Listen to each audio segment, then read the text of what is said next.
Mary Lennox was exactly like the others. Every morning she realised that if she did not go out, she would have to stay in and do nothing. So she went out. One place she went to oftener than to any other was the long walk outside the gardens. Against the walls, ivy grew thickly. There was one part of the wall where the creeping dark green leaves were more bushy than elsewhere. A few days later, after she had talked to Ben Weatherstaff, Mary stopped to notice this, and there, on top of the wall, perched Ben Weatherstaff's robin redbreast. "Oh," she cried, "it's you!" He twittered and chirped and hopped along the wall as if he were telling her all sorts of things. Mary began to laugh, and as he hopped and took little flights along the wall, she ran after him. "I like you," she cried out.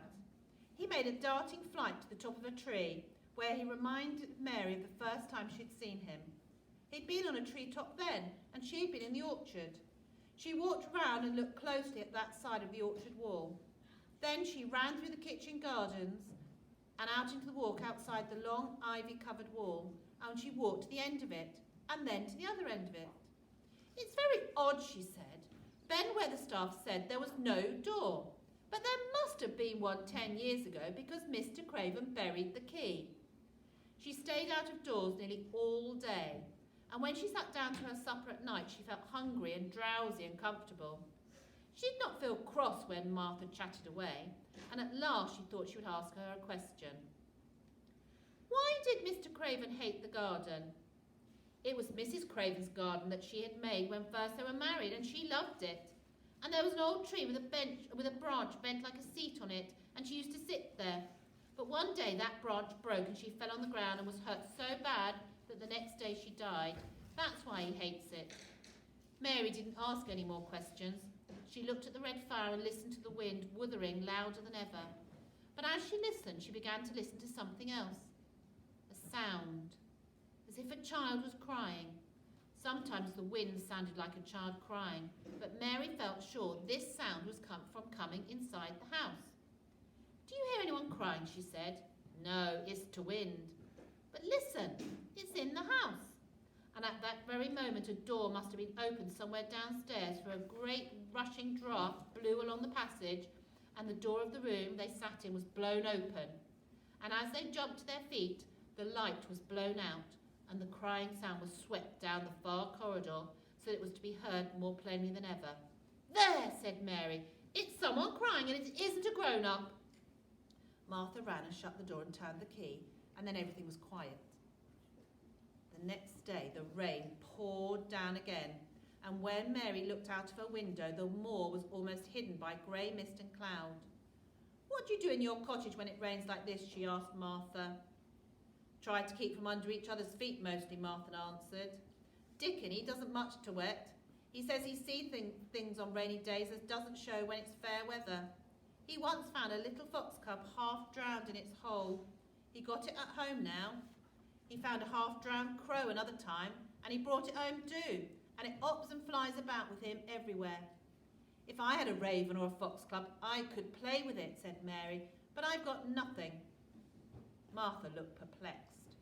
"Can't thou knit?" she said. "No," answered Mary. "Can't thou sew?" "No." "Can thou read?" "Yes." "Then why doesn't thou read something?" "I haven't any books."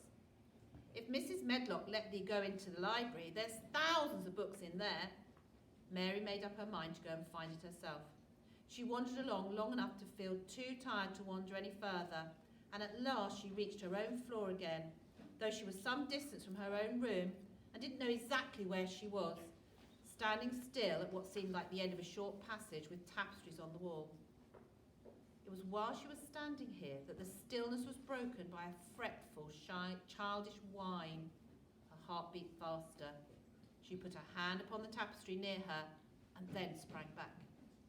The tapestry was covering a door which fell open and showed another corridor behind it, and Mrs. Medlock coming up it with a bunch of keys in her hand. "What are you doing here?" "I turned the wrong corner. I didn't know which way to go, and I heard someone crying." "You heard nothing of the sort." Mrs. Medlock took her by the arm and half pushed, half pulled her up one passage and down another until she pushed her back into her own room.